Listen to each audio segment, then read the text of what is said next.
আসসালামু আলাইকুম সবাইকে চলে এলাম আরেকটি নতুন ভিডিও নিয়ে। আজকে আমি করে দেখাবো স্টার বান। তার জন্য প্রথমেই মুরগির বুকের পিসকে আমি সামান্য পরিমাণ আদা, রসুন, গোলমরিচ এবং লবণ দিয়ে সিদ্ধ করে নিয়েছি, আর সেটাকে হাত দিয়ে ছাড়িয়েও নিয়েছি। আর অন্য একটি প্যানের মধ্যে আমি তেল দিয়ে বেশ খানিকটা পেঁয়াজ, একটু গাজর দিয়ে ভেজে আমি সেই সিদ্ধ করা মাংসটা দিয়ে 1 কাপ পরিমাণ দুধ দিয়ে আমি এটাকে খুব সুন্দর করে রান্না করে নিয়েছি। আর স্বাদের জন্য আমি দিয়ে দিয়েছি লাস্টে ধনেপাতা। আর এখন আমি একটা পিৎজার ডোয়ের মতো ইস্ট দিয়ে 1 কাপ ময়দা দিয়ে আমি একটা ডো তৈরি করে রেখেছিলাম, সেটা আর দেখালাম না। তো সেইটাকে আমি পাতলা করে একটা রুটি বেলে নিয়েছি। এখানে আসলে দুটো রুটি লাগবে। প্রথম রুটিটা দেওয়ার পর মাছ বরাবর আমি সেই যে তৈরি করে রেখেছিলাম পুরটা সেটাই দিয়ে দিয়েছি।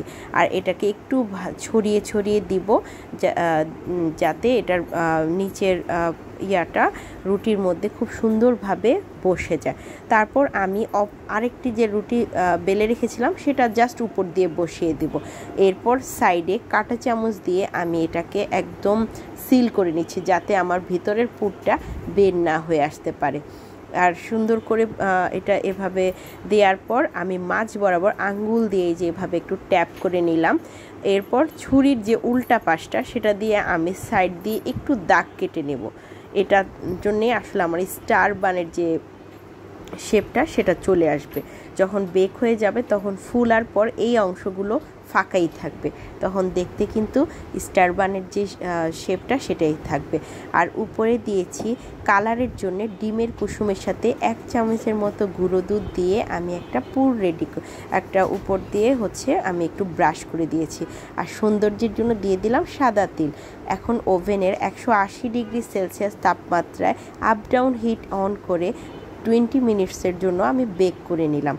আর এখন দেখতেই পাচ্ছেন কালারটা কি সুন্দর এসেছে।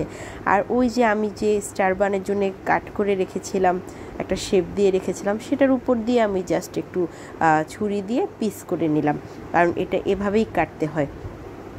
আর কাটার পর ভিতরের পুরগুলো যে কি ভরপুর লাগছে, আর এটা দেখে কিন্তু একদমই বোঝার উপায় নেই যে মাত্র 2 টুকরো মাংস দিয়ে আমি এত মজার একটা নাস্তা তৈরি করেছি। আর আমার এই নাস্তাটা কিন্তু যেই খেয়েছে অনেক প্রশংসা করেছে। তা আপনারা কিন্তু বাসায় অবশ্যই ট্রাই করবেন। আর আমি এটাকে খুব সুন্দর করে পিস করে নিয়েছি। এটা 8 থেকে 10 জন মানুষ ইজিলি কিন্তু খেতে পারবে। তো ধন্যবাদ সবাইকে। আসসালামু আলাইকুম।